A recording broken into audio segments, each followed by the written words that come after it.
I've got my bullet journal here. I'm going to review which financial goals I met and which ones I did not. So I'll take you through each one of them.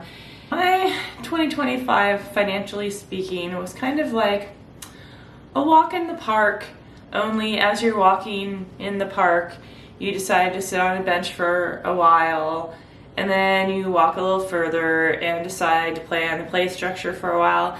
And so by the end of the walk, maybe you didn't make it as far into the park as you had thought. That's what my financial year was like. And I just use my paper planner to plan my goals. I do my tracking digitally, but as an educator, I know that actually putting pen to paper and using your hands in a more creative way than just typing puts the information into your brain. And so for me, writing it down not only helps me think about my goals more deeply, but then also commits them to my mind and to my heart more deeply.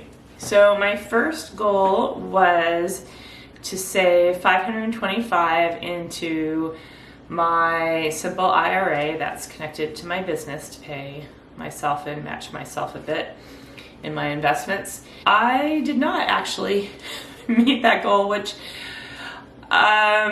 is mainly, well, I'll get to why soon, but I did not meet that goal. But on average, I only put $185 into that simple IRA. We continued with my husband's. I don't talk about his investments at his work because it's not his channel, but that just doesn't change. It's kind of hard to change where he works, and we don't want to change it. So he continued putting in what he always has every month. And then I set this goal of putting $10 into my public brokerage account. That's an app if you're not familiar with it. So my plan was to put $10 into Costco stock and Kroger stock every time I shopped at either of them, which was kind of a fun thing, I think, to come up with. And I did it sporadically, and I didn't really track it.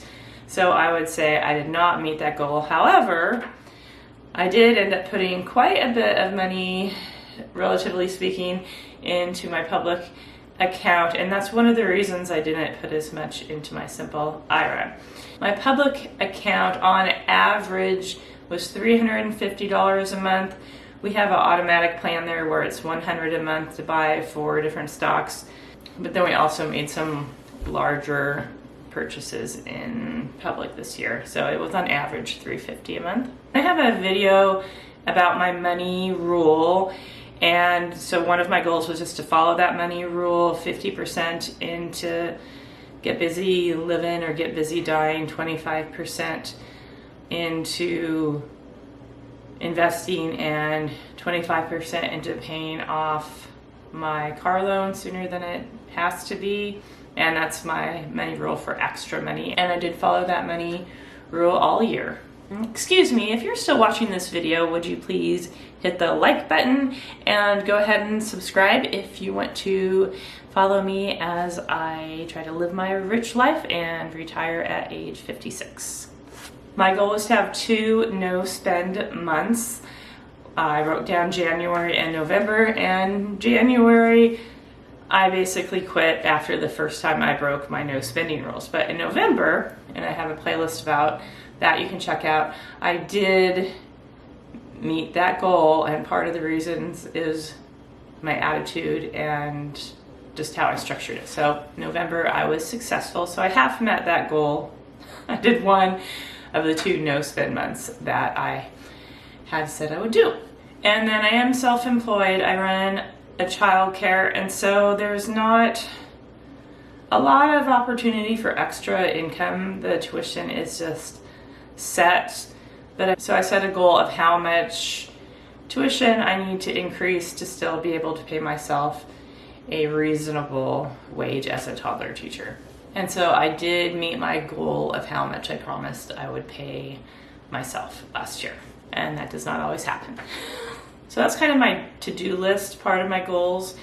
And then I have another set of goals. One was and I'm not going to set this goal next year, stay tuned for my 2025 goals, but one of my goals was to increase my net worth by 10% by January 2025, and I actually had that goal met in October.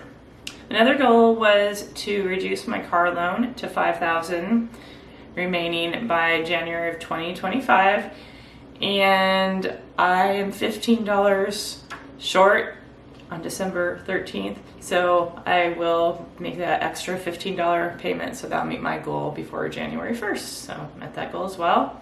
And then one of my goals, because I'm trying to retire when I'm 56, and that'll be before my husband retires, is I'm trying to get used to not working my income into the day-to-day budget. A video on that about just saving, investing, or giving all of my paycheck so that we don't count on it to pay the bills or, eat, that sort of thing.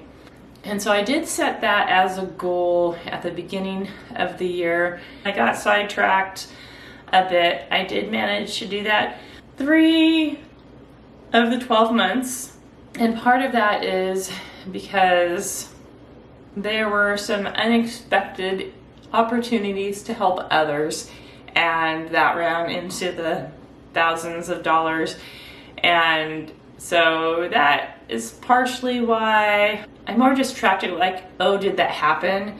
And I didn't so much say, okay, this month, this is a goal, and this is how we're making it happen. And next year, we'll have that same goal. It's part of my strategy for retiring when I'm 56. And so this year, I'm just going to be more intentional about what am I really going to do each month to make that happen. Okay, so that is how I did in 2024 with my financial goals. Let me know, what were your financial goals? Did you meet them? Did they look a lot different than my financial goals? Do you think it's reasonable to set a goal of increasing your net worth? I'm really interested in whether you think that is a good goal or not. All right, hope to see you in the comments, and thanks for watching, and take care.